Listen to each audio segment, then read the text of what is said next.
Hi guys! So, nandito tayo ngayon sa bahay ni Tatay Rolly. So, kung sino nga ba si Tatay Rolly? Siya isa sa mga sculptor. Ganun eh. Siya isa sa mga gumagawa or naggagawa ng mga marble. Pero kakaiba yung mga ginagawa niya kasi ito yung mga may mga design. Tatay Rolly, gano'n ka nakatagal naggagawa ng mga ganitong ano? Ay, matagal art? na. Matagal na ho. Kasi itong minana ko sa aking ama, mula lang 9 years old ako, bata pa ako, yun ang tinuro sa akin na aking tatay. Hanggang ngayon, yun ang natutunan ko. Mukhang talaga mahaba ng history. Ngayon tayo, ano ba yung pinakamaliit? Doon pisa natin guys, ang pinakamaliit. Ano yung pinakamaliit tayo na nagawa mong figure, kumbaga?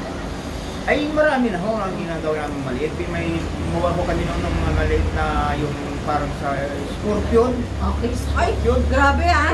Ganyan na ang tindi ng intricate design nun ah. Pero hindi masyado kaliit masyado.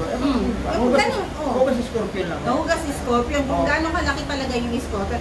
Ngayon naman, punta naman tayo sa mga natatanging mga project na nagawa mo na dito sa Romblon.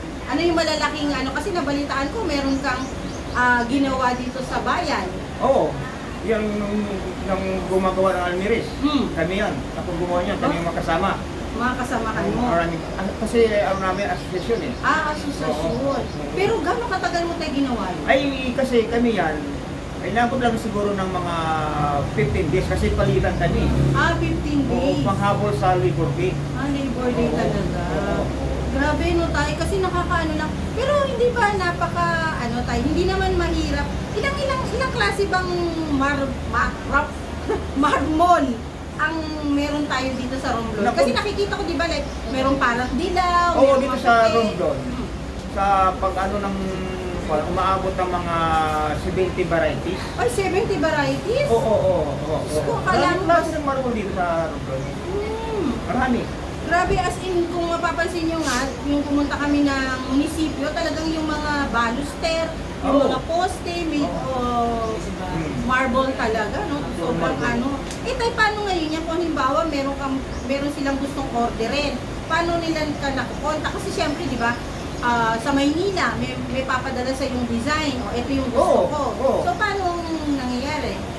Ang picture lang, Picture padadala sa'yo? Oo, papadala sa anin. Sa anak ko. Kaya po hindi padala. Kasi niya, nag-export yan eh. Nag-export na talaga, di ba? Ang Shermaine. Yung nasa loob. Oo, Shermaine. So, si Erning na lang. Manugang. So, si Erning na lang tayo hingin ako ng number just in case na mayroong gusto mong order. Sige nga tayo, meron ka bang Facebook? Alam mo naman ngayon. Ay, siya yung anak ko lang. Gusto ang Facebook. Si Erning na talaga. Okay. So, yun na nga guys.